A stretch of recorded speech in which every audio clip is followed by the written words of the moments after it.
Before we get into this episode, we want to clear up that Connie and I are not healthcare professionals. We're here to learn, share and talk about mental health in general. If any topics we cover distress you or raise concern, please speak to a GP or a qualified healthcare professional. And if you're struggling, please know that you are not alone. We will include some ways that you can seek support at the end of the episode. 15 million people every year have a mental health problem of some description that needs some attention and may or may not be getting it. For our second episode, we're going to be discussing mental health with Dr. Tiffany Crawford and Dr. Ed Copley. So there's 30,000 empty posts in the mental health workforce in the UK. Do you ever feel like there's just so much and there's not an answer for every single person that comes in? Oh gosh, absolutely. I feel like that first step is probably the hardest step of it all, but probably the most significant one. Everything falls apart if you don't. So that's a nightmare. Welcome back to the Check My Body Health podcast. We're really excited to be here for a second episode. We wanted to say a massive thank you to everybody that tuned in for the first episode. We just wanted to say thank you for all your support, and we are excited to be back. And for our second episode, we're going to be discussing mental health. So we've not got just one guest, we have two guests on today with Dr. Tiffany Crawford and Dr. Ed Copley. Thank you very much for joining us today, guys. We're very grateful to have you. How are we doing? Very well, thank you. Thanks for having us. Yeah. So, we had a conversation beforehand. I tried to do a deep dive and get loads of information about you before we started, but there wasn't much online. So There's can nothing. you tell us more about yourself? Maybe introduce each other. So we thought we'd introduce each other. Dr. Crawford is the senior partner at Greenview Surgery, is my boss, has a wide experience of general practice, having been a GP since the year I started medical school. She's going to hit me now. She knows all sorts of things about all sorts of stuff, does lots of training and teaching about how general practice works, massively supportive of me and the trainees and the other partners at the practice, and just all-round good egg, really. Oh, we love it. Good egg. Ed is now a GP. He was an anaesthetist, but he saw the light and decided he liked talking to patients awake rather than asleep. So we've nurtured and trained him into being a super GP. We're very lucky to have him. He and I have got a shared interest with a lot of things to do with mental health and lifestyle medicine. We like baking bread, particularly sourdough bread, and maybe we'll talk about that more later. We're very happy to be here. That's a better intro than we could have done each other if we tried. I don't know what I'd say about you. So like we This said, is Ben. we're doing a podcast all on mental health today. Obviously, May is Mental Health Awareness Month, so as we're filming this in May, it's the right time to do a podcast on mental health. But obviously, we have you both in today. What exactly is mental health, and what are some things that you come across in your day-to-day jobs? Broadly speaking, you can define health as the absence of any issues. So there are lots of definitions of health or pain or other things like that. And mental health covers the mental and emotional parts of your life which may or may not be going well. I think that's a very loose definition. You can break it up into sort of psychological and psychiatric parts as well. So psychological is more thought-based and psychiatric is more medicalised or treated with medicines perhaps. There are various different areas of mental health, and it's a very large, very complicated topic, but it essentially is how people feel, how people think, and how people respond to their environment, I think is a reasonable definition. Yeah, because we all have mental health, and we want our mental health to be good. And I think when we talk about mental health, we think it's when it's gone wrong in some shape or form, and sometimes it's because we're sad. But that's not necessarily a medical diagnosis. We tend to see the people who are not coping with their mental health, and it does take up a lot of our time on a daily, weekly basis. Have you seen the amount of mental health cases rise? Very much so, and since COVID, Okay. and particularly the younger age group, I think it did impact them more than I think people would have realised. I think because of the way I first experienced it, because when I was a trainee I would have longer appointments, so I saw quite a lot of mental health anyway. And then I sort of left general practice to do other parts of the training during COVID. I was actually working in a hospital at the time, which was a bit of an experience, and then came back to general practice. So I don't think I've seen an increase, but there is certainly a change in the demographics. Lots of children with really difficult problems because they were sort of withdrawn from society at a critical point and have missed that bit where you sort of get over the fact that you hate school, or get over the fact that you feel unconnected or I don't know, unpopular or whatever it is, and you just have to go out and do it anyway. So because there was that sort of year or more even where people kind of didn't have to do that, they never broke that barrier, and there are some really damaged people because of that. It's very difficult to deal with. I think I was looking at figures earlier, and I think something like 1 in 4 adults have a mental health problem, or could be classified as having a mental health problem each year, and that seems like a huge number. And for children, it's 1 in 5, and that's quite astonishing, really. So if you take the UK population as about 60 million, that's 15 million people every year have a mental health problem of some description that needs some attention and may or may not be getting it. That is such a high number. I think when you think about it, because it's more in the news now and more on social media, it's much more of a talking point. People are more aware of that conversation, that they're seeking that help and going to like you guys, for example, because they've seen it online and they think maybe this is what I'm dealing with. It's a massive problem there because there's it's really difficult to say without sounding mean or inappropriate, but there's a self-selecting population of people who have a mental health problem and seek help for it and are very definite about that. But then there's a much larger population who either don't know how to seek help, can't recognise, don't have access, who have really very severe problems, but no way to address them. There's a very old thing called the inverse care law, which very basically says that the people who are most in need of the care have the least ability to access it. And I think that's what we see. People who's, for example, you might have a child who is recognised quite early as being disruptive and whose parents are very active and push very hard, but the children who are underprivileged and undersupported and whose mental health is really in jeopardy or already failing, don't have anybody to support them. So there's sort of two groups with a lot of crossover, but there's, yeah. Yeah, I think that really shows the importance of having these conversations, and yeah, people are speaking about mental health a lot more, but also a lot more people are suffering with their mental health now. So I think that really shows us how important it is for even to us to have this conversation, to shed more light on it and to raise more awareness for that topic. I think the really vital thing is to say to people that it's okay. It's not a sign of weakness or failure, and actually seeking help is a sign of strength and will to continue and wanting to improve, and progress, not perfection. That's okay as long as you're moving forward.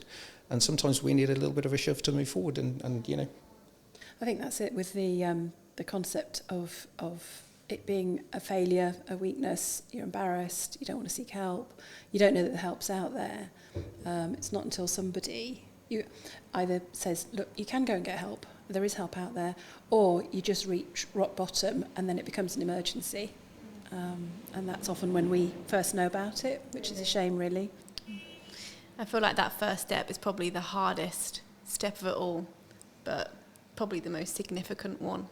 It is, and I say, you've made this appointment, you've come here, that is 50% of the battle, even more probably, because actually it opens a door, and then it's how you move forward after that. Yeah, it's like a problem shared is a problem halved. Absolutely. Totally. But accepting that I mean, we I don't know about we, because I'm not in the room with you when you're doing it, but people quite often say to me, well, I don't know, there's nothing you can do, is there? I'm like, well, yeah, you might be surprised. There are things that we can't do. So you mentioned, the types of things that we see. General practice, we see everything, all the way from, I struggle with being in the car because I'm claustrophobic, to my child's being bullied at school, to I'm homeless and I don't know how to deal with that, and everything in between. The range of things that we see is phenomenal.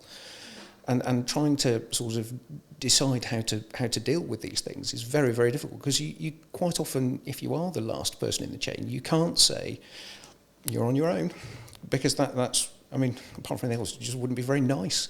So we spend a lot of time sort of coordinating how to access other services, and recently we acquired a social prescriber.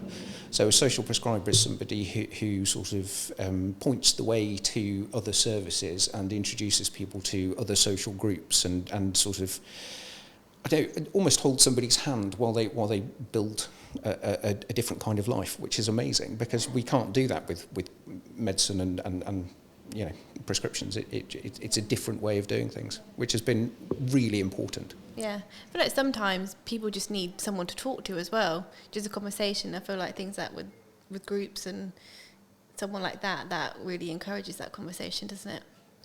The tricky part about groups is that quite a lot of people who are mentally vulnerable don't like being on display. In some circumstances, the GP becomes that person, and in previous days before I did this, but when I was training as a doctor initially, and I know it carried on until relatively recently, people would just see their doctor every week for no particular reason, just to touch base and have a chat, because it was the only sensible conversation they got all week. Really? Wow. In the days of old, you'd arrange to see somebody quite regularly, or they'd phone up and you could just see them. But these days, demand is high, there are not enough of us, we're all very busy.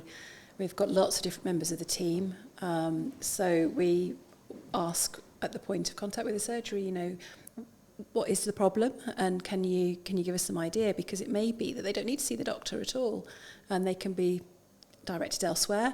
Some patients don't like that because they can't actually get their head around the fact that it's not the doctor seeing them. But these days we've got so many ways of getting in touch with people, or patients getting in touch with us, because they can phone up the surgery, they can use our online systems. So there's definitely a cohort of younger people who don't like talking on the phone. They don't really want to see anybody face to face. Hate a phone call. And again, that's because everybody likes their devices. You can type away and you don't kind of have feel to interact, safe. do you? Yeah. So the fact that they can sometimes seek help without having to have that direct person contact sometimes feels quite reassuring. But I had somebody the other day who didn't want to do any of that. She just wanted to come and see me, and so what we need to try and do is actually work out what's right for the individual. And we're both lucky enough in a practice to work where that is possible, and we're giving examples from our practice. Not every surgery is the same, but I wouldn't want anybody who was listening to this and went to a different surgery to feel discouraged, because there is help out there. It's just being brave enough to find out how to access it, and then going ahead and taking that first step. It's a very ancient piece of wisdom that a journey of 1,000 miles starts with a single step, which is very wise but not right. A journey of 1,000 miles starts when you realise you're 1,000 miles from where you want to be. So the first thing to do is to recognise that, and then make a plan for how to somehow traverse the distance. And if it's a health issue, then talking to your GP or a counsellor or somebody, making that first step is the first step is actually about step 5. You need to work out where you are, where you want to get to, what's your route to get there, how quickly, all of that stuff, and then put your foot outside the door.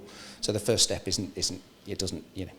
That really changes the way you think about things, doesn't it? Yeah. Puts it into perspective, doesn't it? Massively changes that quote as well. The way you look at it, you kind of now look at it in a different light. And you mentioned how people come to your surgery and you can't just give them medication, or maybe you're trying to figure out the problem.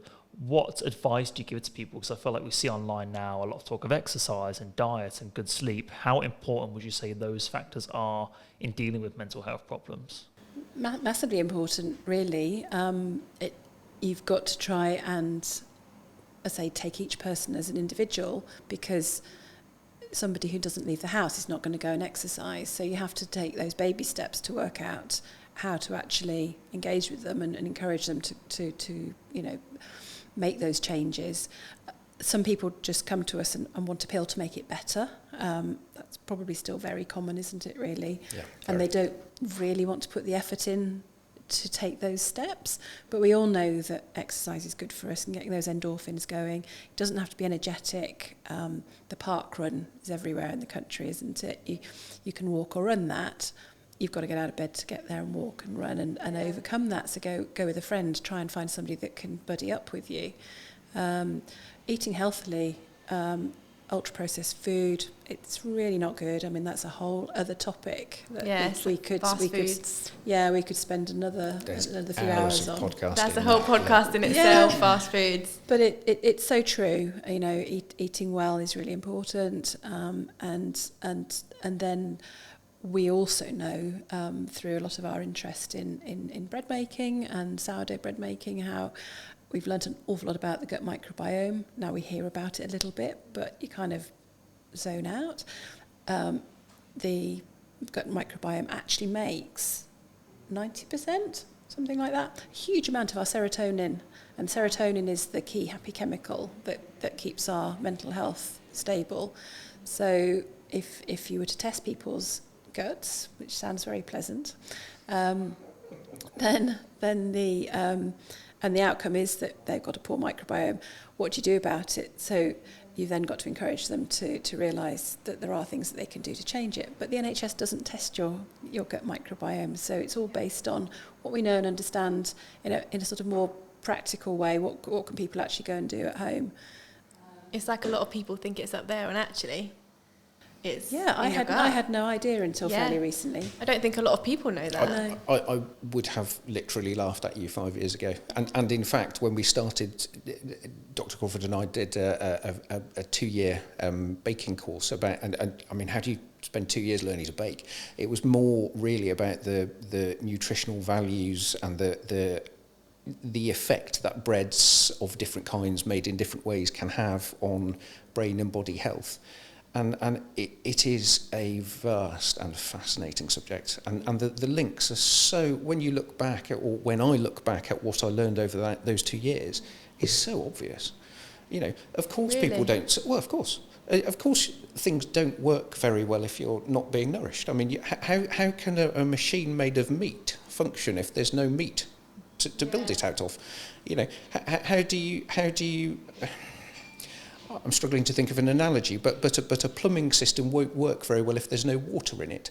And your brain is a neurochemical system. It's electrical it's massively complicated, but a lot of it runs on chemistry. And if that chemistry is out of line, things won't work very well.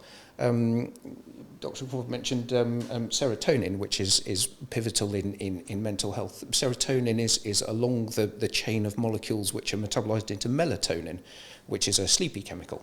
So not only would you feel better, but you might sleep better too. And those are all really important. If you don't sleep well, nothing works. Everything falls apart if you don't sleep. So that's a nightmare. The complexity of it is... And lack of sleep is a form of torture. So sometimes people who come to see us with depression and anxiety are having trouble sleeping, and they wake up in the early hours and they can't get back to sleep and that sort of thing. So going back to what you can do for mental health, it's exercise, it's diet, it's what we call sleep hygiene. That sounds like... Sleep hygiene. I've not heard of that before. That makes so much sense though. Always shower before bed. That's not what it means. It's switching off devices before you go to bed, an hour or so before. That's a massive one. I'm as guilty as anybody because that's my little bit of time when I can. Guilty. We're all nodding, aren't we? Ben, I bet you go on your phone before you go to sleep. I'm trying to read, but it's so easy, isn't it, just to pick up a phone rather than... I've got a book by my bedside table, but it's so easy just to be like, oh, well, let's look on my phone for 5 minutes, and that 5 minutes turns into 10 to 15. Whereas if I go, I'll read a chapter, I know there's a cut-off point, whereas on social media there is no cut-off point. It's trying to get you to stay on there. It's more complex than that, because not only is social media literally brain hacking to make you pay attention, and it's very devious and very clever. We'll talk more about social media later, but also right back at a very basic level, your phone emits blue light, which is a wakey signal. Books, and it's more complicated now because of the different types of light bulbs, but in the old days, books with an incandescent filament light bulb had a lovely orange glow, which makes you go to sleep. So not only would you feel like, I'll get to the end of this chapter and then I'll go to bed, but by the end of the chapter you'd be struggling to stay awake anyway. Whereas on social media, you're buzzing because what is Trump up to now? Rage bait. Exactly, Yeah. and it's deliberately done to keep you engaged. And you get a dopamine hit, don't you? All the time, which keeps you stimulated. But doesn't social media also kill your dopamine too in your phone? It's a really tricky balance between one's personal experience and one's wider knowledge. But I stopped using almost all social media, and one of the major reasons for that was because, firstly, there's this continuous onslaught of cognitive stuff that you have to do and cope with and think about, and I deal with that stuff all day, every day anyway. I don't want to do more when I get home. It's like a full-time job, 24/7. So I stopped doing that. But the other thing was that you get a dopamine hit from the responses to your social media. So if you say something and it gets a positive response, that is a good thing.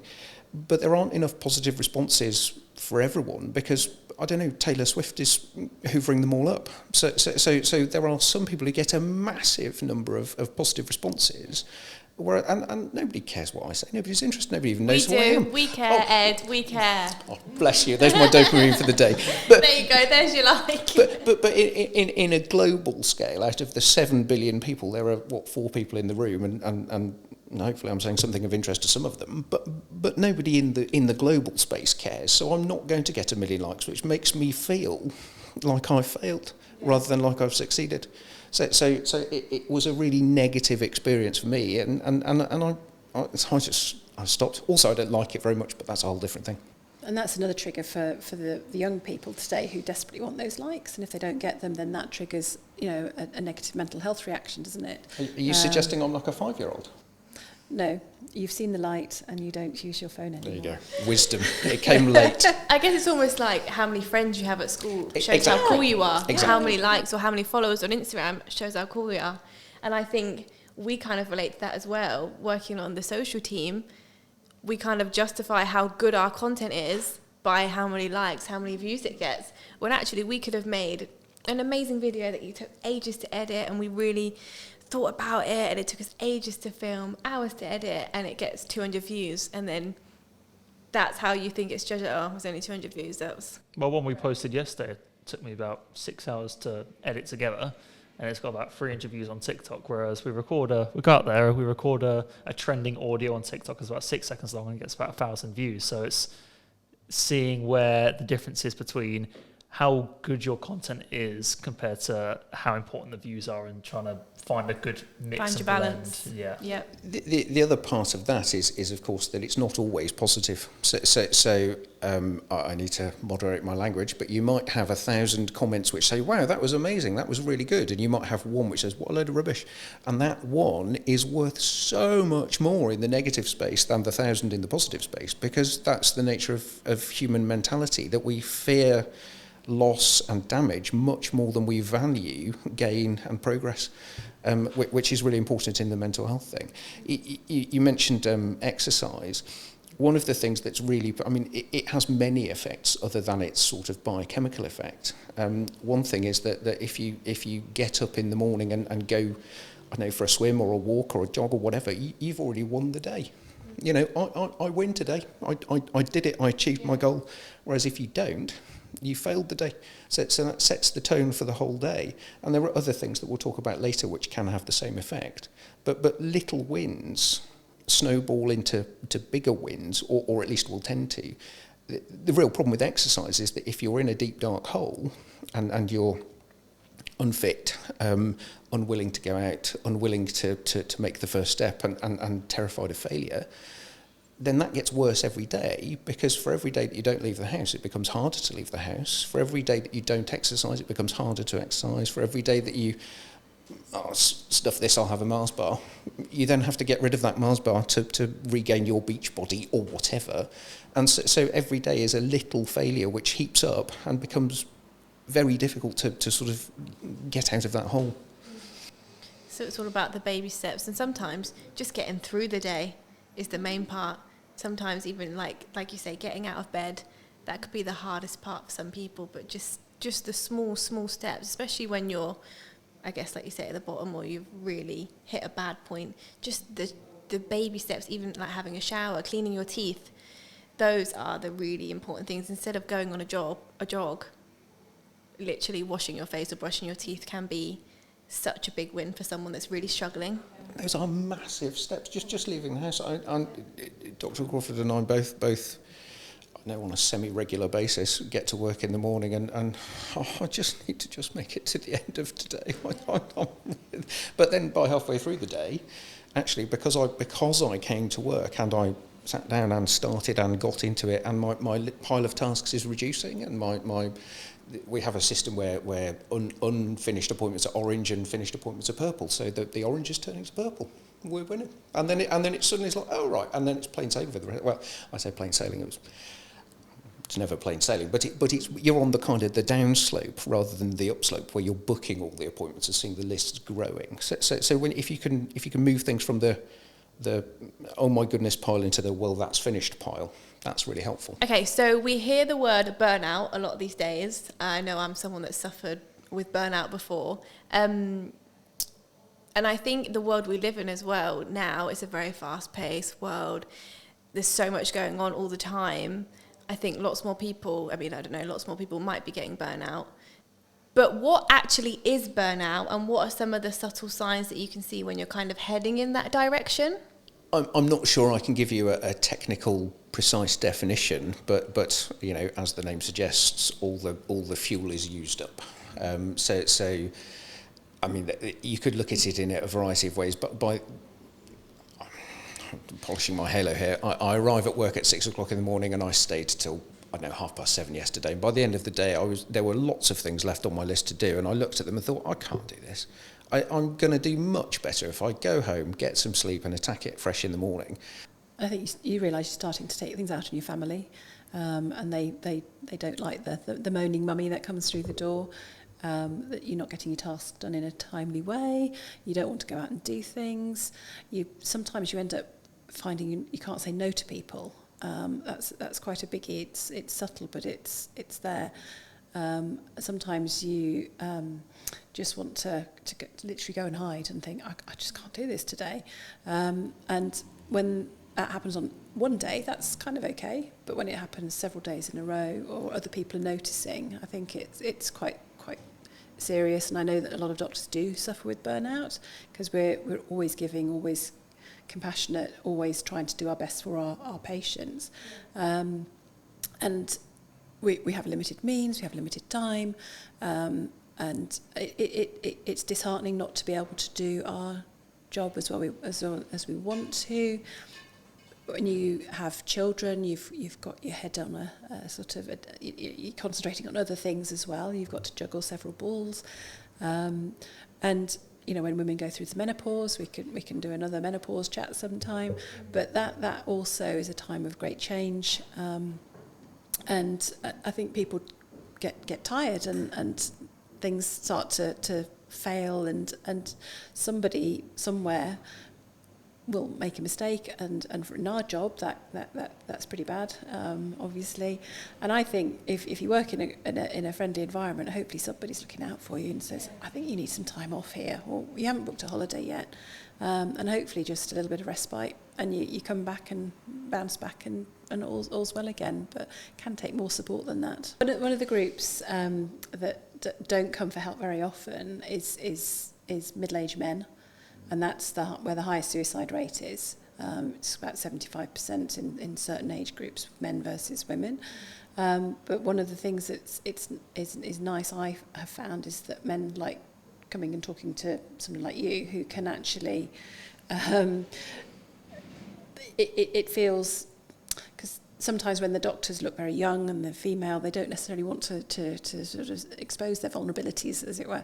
And I think it's been nice to have somebody like yourself who can actually deal with that and offer that sort of listening ear and support. And I think as a cohort, men are just not very good at asking for help, for sickness, health, whatever, across the board. Why is that, do you think? In your opinion, why do you think that? It's ego, I think, pride, and I think men are old-fashionedly seem to be, we can't cry, we can't stiff upper lip. show emotion. Yeah. I mean, in my old place of work, one of my good friends of mine was a mental health first aider. So whenever I had any issues, I would speak to him about it. And he once said to me that just because we can't see what's going on inside doesn't mean that there's not anything wrong. Like if you broke your leg, you wouldn't be in work, for example, because I had a big mental sort of breakdown at work. And he was like, well, why are you here? If you broke your leg, you wouldn't be here. Just because people can't see what's going on. If you tell someone about that, then that's where you can find that help. I mean, do you ever have anyone come to you and say, oh, I need this time off work, but I don't know how to get it? Like, how would you advise them in that situation? I mean, we don't advocate, if you like, lying on a medical certificate, but we could be rather kind of ambiguous sometimes. If a patient doesn't want to put mental health down or depression, they could have a headache or something like that.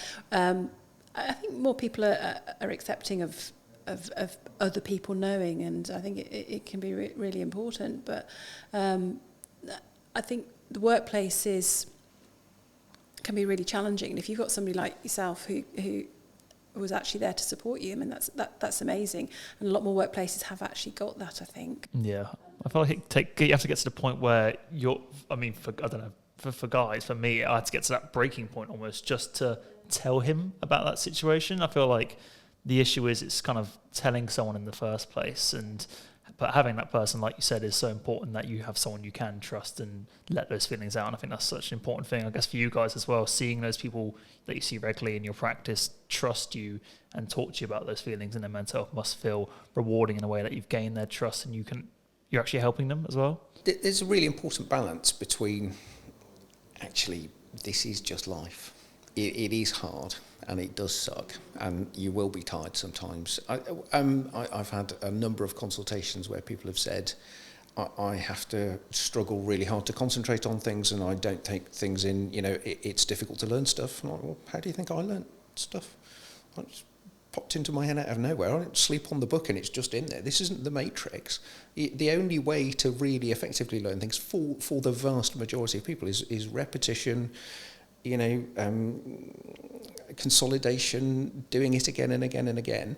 But then when they've got that inertia and they can't do it and they can't see the end point, then it becomes an impossibility, doesn't it? Exactly, and that goes back to the exercise thing, that if you have learnt this chunk, I win the day and I can go and do something else now. I think what I wouldn't want people to do is look at us and think, oh, they've got it all sussed and they're quite clearly on top of everything and they know how it is, because we've all had our awful times. I had some postnatal depression. You end up in situations where you just think the world's imploding and you can't cope anymore. People have marital problems, all that sort of thing, and actually we're not sitting on pedestals thinking we've got it sussed, because I can tell you right now, neither of us have got it sussed at all. So sometimes we let the human side of ourselves become a bit more visible to our patients, not in an inappropriate way, but just in a kind of, we really do understand. We're not saying we know we've got it sussed here. It took me about 2 years to find a place to go to the gym where I could do yoga and do exercise, and now I'm pretty hooked. But it was a long time coming before that inertia just eventually got thrown out the window, and I thought, right, I found somewhere, I'm going to do it, and I love it. So now I look like this converted, exercise enthusiast. I'm not, but it took a huge amount of effort to get there. It was a journey for you. And it was a real journey, and I think the magic wand isn't there. You've got to make those decisions and changes and what have you, and believe that you can. But you've got to reach out first and then go, oh, well, I can do it. Sometimes what we do with patients is say, right, we're going to contact you next week and see how you've done it. I had a gentleman who'd lost his wife about 18 months before, and he really was not, coping. His garden wasn't tended. He just didn't want to go out, didn't want to go out with his family. And in the end, I said, right, you've come now, well done, that's amazing. But I'm going to ring you in a week, or we use text a lot and we get good responses that way. I'm going to ask you if you've been out in the garden and deadheaded your roses, something like that. And I did that. And again, not every GP is going to do that. I was going to say, that's really nice and personal. It was really personal. And then I did it. And the following week, we set him a little challenge. And then the following week, I think we skipped a week and made it a fortnight. And then we made it a month. And, you know, little things like that can make a difference. But he needed something neutral that wasn't his family to kind of go, right, you can do this. This doesn't have to be your life for the next however long you're alive. You deserve to live as well. And it's a nice garden, I believe, now. So. Yeah. Forrest Gump tells us that life is like a box of chocolates because you never know what you're going to get. Dr. Crawford's heard this 1,000 times, but I think life is like a box of matches, because the matches will sit on the table for, I think I've got boxes of matches I've had for 30 years that I picked up somewhere long, long ago, and they just sit there and they don't do anything, just completely inert. But if you apply the activation energy, the match bursts into life. And I'm not recommending that anybody do this, but you can burn down an awful lot with one match once it gets going. But the really great thing, so I mean, it's a self-reinforcing thing. Once you add the activation energy, it will do itself almost. But the really nice thing about the box of matches is that if the first one goes out, it doesn't matter because there's 47 more. You can try again. Indeed. Yeah. And I think that shows that when you were talking about the gym, it took you 2 years. I think it's really important for everyone to remember that it's not just a quick fix. You can't fix it overnight. It's a journey. And also the journey might look like that as well. It's not always going to be getting better, because you might go back down again. But it's important to know that there is a journey there in front of you. Because I do the same wiggle with my patients, and I say, you've come down here and you've met me at this point in your life, and actually where you want to be is here, and the overall trend, hopefully, with support is going to be upwards, but you're going to do that. So you're going to have bad days that feel awful because you've forgotten what that feels like, because you've had some good days on the way as well, and then you think, it's not going to work. It's like we were saying earlier about the comments on the social media. That one bad comment can ruin those 1,000 good comments, and it's the same. If you have a bad day in a week, you might have the best week, and then you've got, a Thursday that's horrible, and all of a sudden you look back at that week in the future and go, oh, what a terrible week. And it's the same thing. It's looking at that pattern, with that wave again, looking at that pattern and seeing, well, it does get better, but it's also going to be bad times, but noticing it's not always at one bad level. Yeah, I always like to think that you have to have the bad days to make the good ones good. Because if every day was a good day, it wouldn't feel as good anymore. You've got to have those tough times to actually acknowledge, do you know what, actually I'm doing better and I do feel good today. But it wouldn't be like that if every single day was the same. You're going to have bad ones, you're going to have good ones, but the bad ones make the good ones even better. One of the I don't know, really important realizations about mental health is that your thoughts can only harm you if you choose to let them, and it actually is a choice, which people, or for the majority, it's not fair to say always, but you can choose how you view things and how you can set your perspective and say, well, okay, this is going to be really tough, but I'm going to smash it. Or you can say, well, this is going to be really tough, I'm just not going to bother. And if the old, was it JFK, we choose to go to the moon and do the other things, not because they are easy, but because they are hard, set yourself a lofty goal and something achievable, possibly not going to the moon for your average person, because that is rather tricky. But very expensive. Well, I hear so.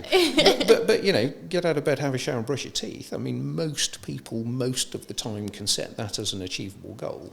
We have lots of patients who are overweight, and lots of doctors who could lose a little. And the thing is, well, I'm not going to do that in 2 weeks. That isn't going to happen by September. It's going to take 2 years of sustained sort of continuous effort to lose, 20 kilos or whatever. But we're beset by, whichever magazine it is with the 10 kilo diet. And that's just not reality. It's not physically possible to do that unless you chop off a leg, which again, I do not recommend. Absolutely not, guys. Please don't cut your legs off. No. Okay, so we spoke about burnout. I wanted to talk about the importance of sleep. So I'm someone that values my sleep massively. I cannot function without a good 7 hours, I want to say, of sleep. And I know women need more sleep than men. I believe that's what I've heard anyway. But I mean, it's probably different for everyone. But I really value my sleep, and I'm one of those people that I'll go to bed at night. I'm sure I know a lot of people do this. You go to bed at night, and I'm counting how many hours I've got until my alarm, and I get a little bit obsessed over it, actually. But because I know that if I don't get enough sleep, I'll probably get a headache, or I'm just not going to be the best version of myself. So in terms of like burnout and everything, what is the impact of having poor amount of sleep, disrupted sleep? What are the impacts that can have on your mood, anxiety, just your general motivation for the day? Well, we're supposed to spend about a third of our life asleep, aren't we? That's probably... That's such a big chunk. It's a big chunk when you think about it. And you need quality sleep, and quality sleep has different stages to it. Ed can explain that perhaps a bit better than I can. But for good sleep, you need to have a regular sleep pattern, and you need to go to bed at approximately the same time every day, and ideally have a wind down before you go to bed, which doesn't really involve phones and social media, and might involve a book. But that regularity is really, really important. So somebody that is a bit erratic when they go to bed, or they don't really go to sleep until about 1 o'clock, but they know they've got to be up at 6 and that sort of thing, it's going to have a profound effect on their quality of sleep and how they feel the next day, because lack of sleep is a form of torture, and everything magnifies when you don't have good sleep, and all your problems will seem worse.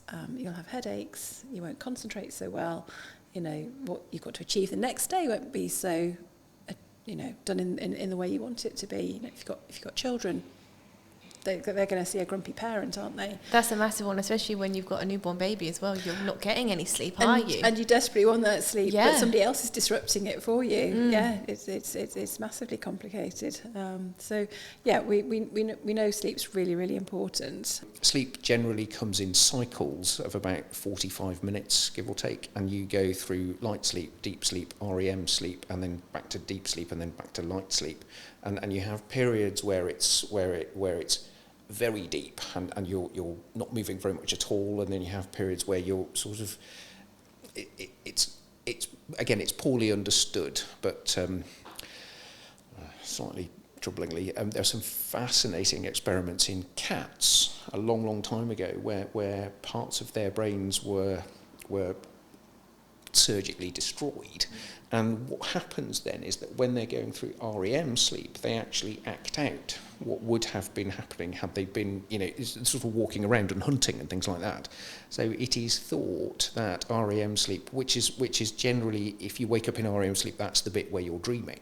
It is thought that is part of consolidating experience and making sense of the world and sort of, rejigging the inputs and outputs of the brain to ensure effective work. Also during sleep, various metabolites are cleared. So during wakefulness, a molecule called adenosine builds up in the brain, and adenosine attaches to adenosine receptors and gives you what's called sleep pressure. So it makes you feel tired. What caffeine does is it sits on the adenosine receptors and displaces the adenosine, so it makes you feel awake because all the adenosine's gone away. But then when you metabolize the caffeine, which is a whole other topic in itself, all the adenosine comes back and you feel very tired.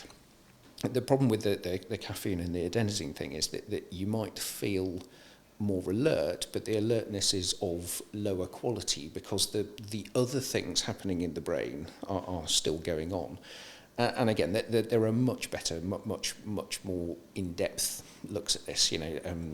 Lots of different books about what sleep is, why it happens, the physiological and metabolic actions and consequences, and also how to get a good night's sleep. There's a great book by a guy called Colin Espy about dealing with insomnia. And there are various other sort of, sleep manuals, if you like, about what to do and how to do it and how to improve your sleep.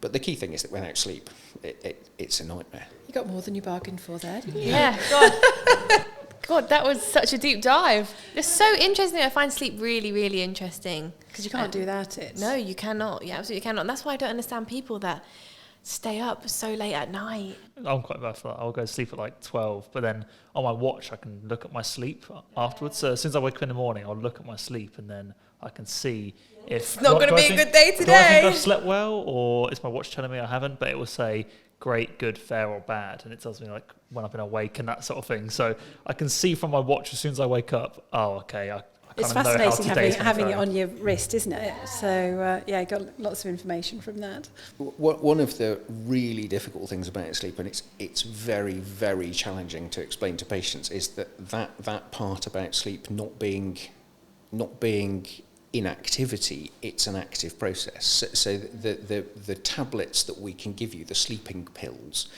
they don't make you be asleep, they make you be not awake, which isn't the same at all. And they're, I mean, obviously all medications have their uses and they all have their upsides and downsides, but one of the really difficult things is when people,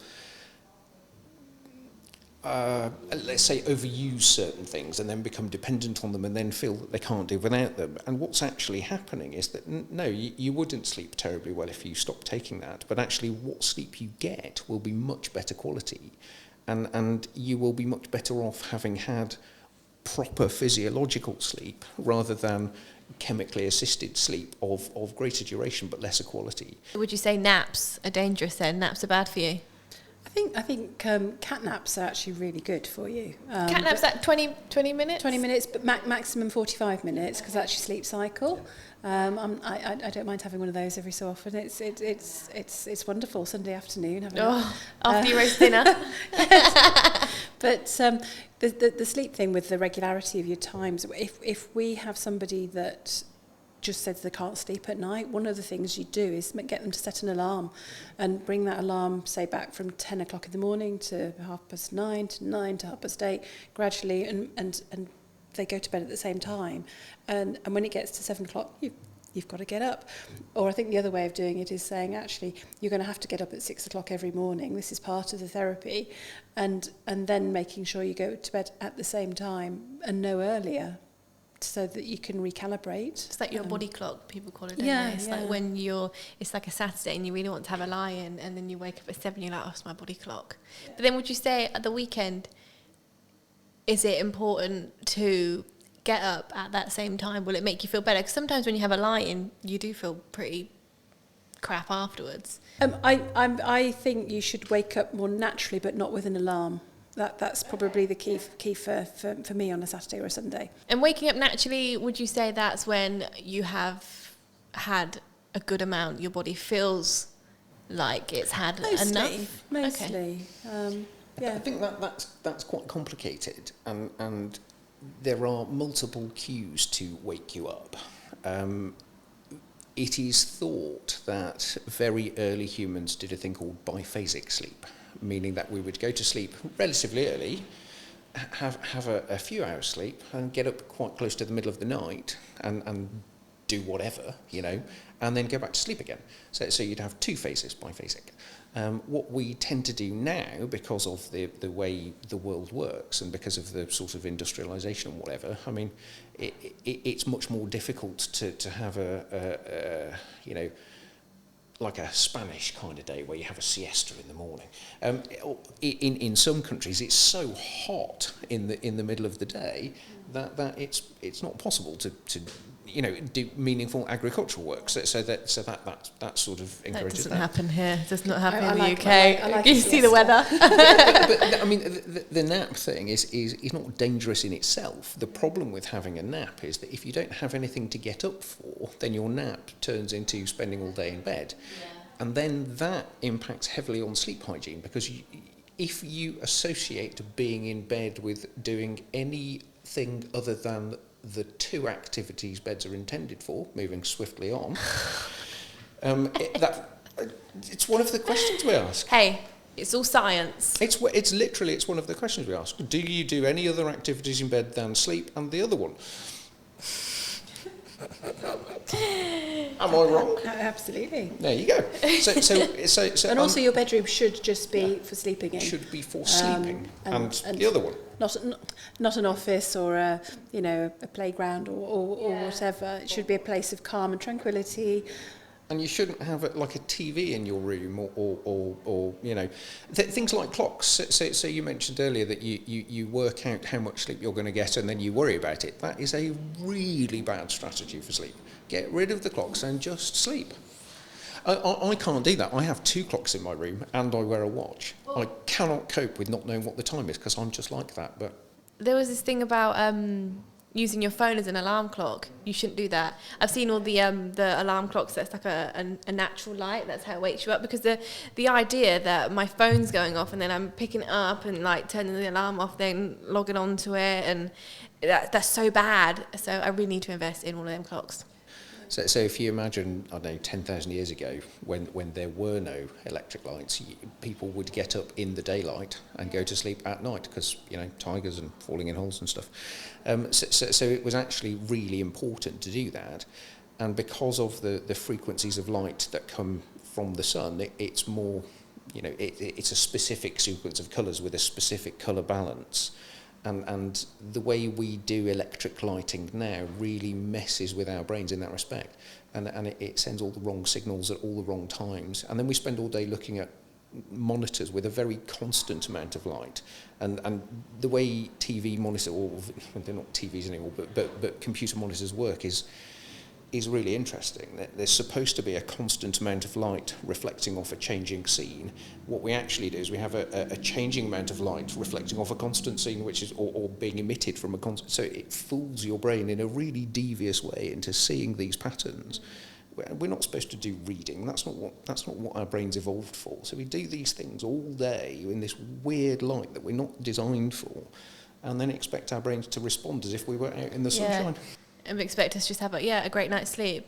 It takes quite a conscious decision, doesn't it, to sort of set the scene for a good night's sleep. Talking about our diverse audience, ranging from teenagers to people that are retired, do mental health challenges show up differently in different age groups? I think very much. I mean, if we work from older down, perhaps the older age group, they've had their working life, they've retired maybe, they've got perhaps more health problems, their nearest and dearest might not be so close anymore, they might even not be here, and I think there's an awful lot of loneliness. So I think that's the main issue for older people, and just because they've been there, done it, got the t-shirt and lived through life doesn't necessarily always give them a better mental health or a coping strategy, because they cope until something falls off or changes or is different in their lives. So I think that there's a lot of that, and that's quite under-recognised.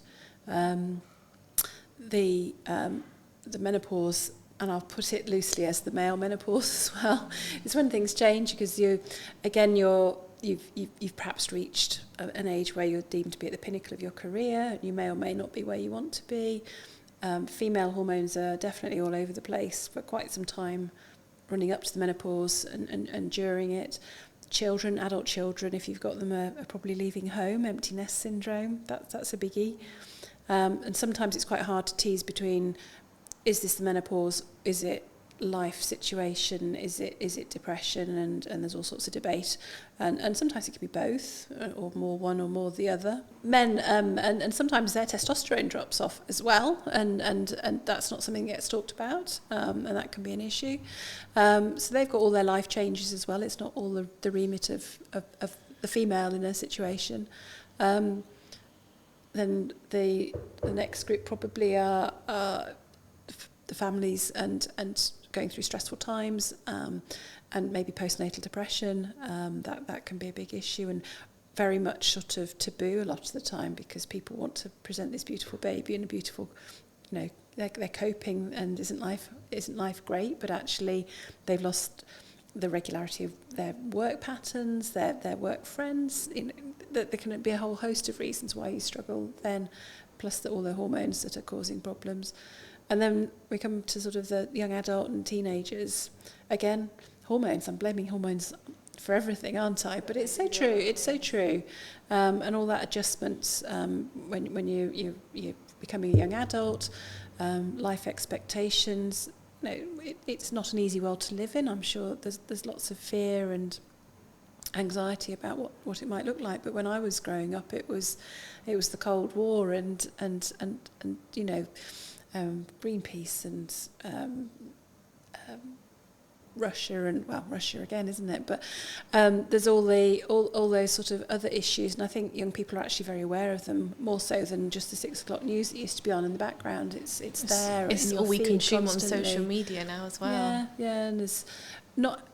I think there's much more awareness of people's gender identity and the fluidity of things that happen around those ages, and uncertainty about what their future's going to look like. Loads and loads of peer pressure. So I think that cohort probably for me is the biggest and the biggest worry. So there's all those age ranges, and I've been very generic in sort of whistling through them, but they've all got reasons for having their difficulties at different times.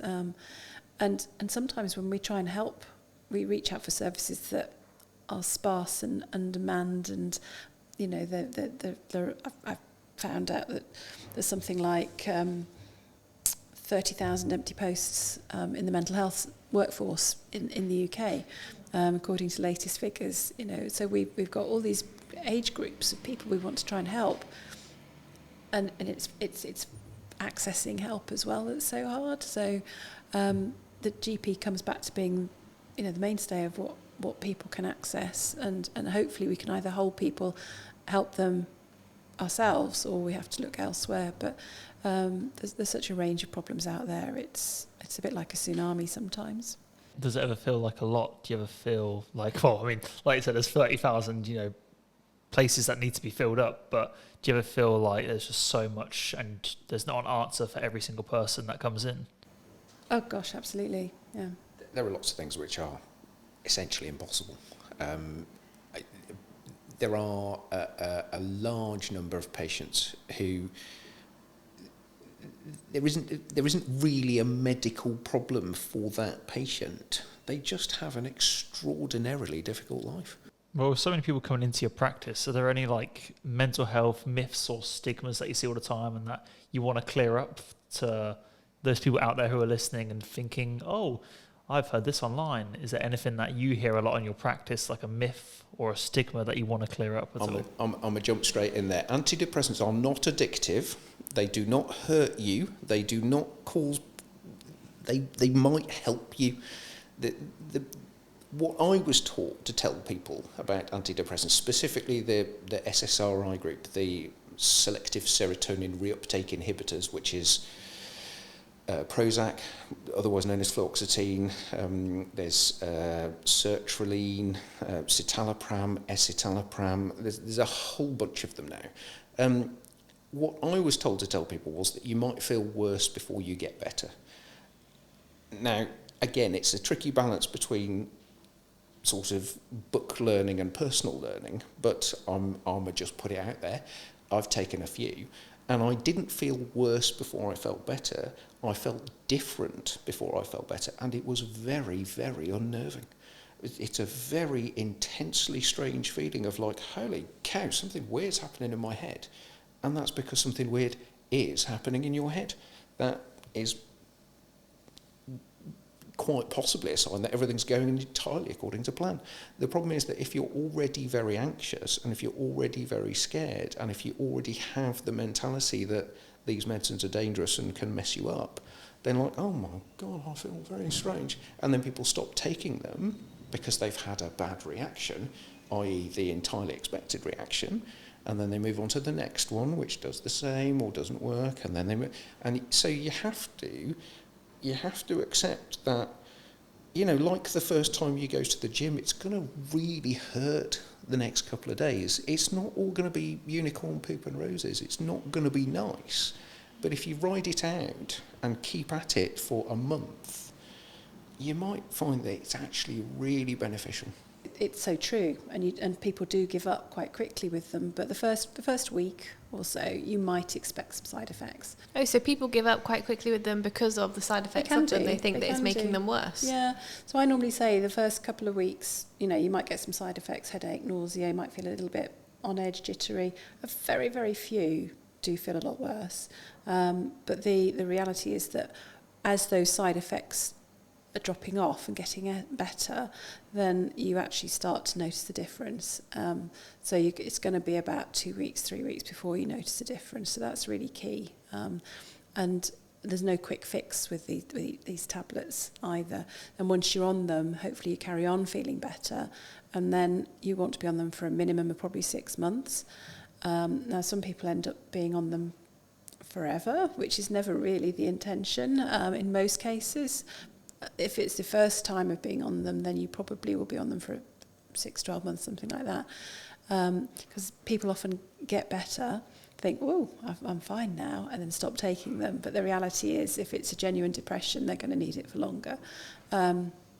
And hopefully they then feel better enough to sort of implement some other strategies and do the sort of exercise and all that sort of thing, because that's where medication has a really good role to get you to the point of actually thinking that this inertia, this sort of I can't do it, is actually changing me, and I do feel better because of the tablets. It's really interesting to hear you talk about how having medication can then help you to then do that exercise and the two work together, because when COVID, just before that started, I actually went on SANEline, and I was on that for about a year, 16 to 18 months or so. And I found that once having that, like you said, the side effects at the start, it did make me feel a bit weird. The first 2 weeks, I struggled to eat. I couldn't even eat like toast on the first couple of days, for example.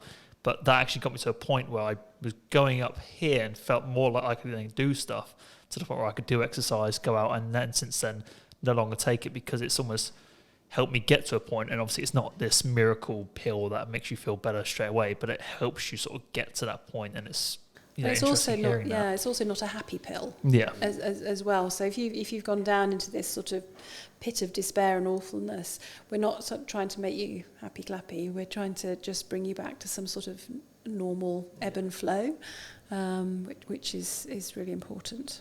Sometimes asked by patients, isn't there just something that will make me happy? And the answer is, well, I mean, there are, but we can't prescribe them.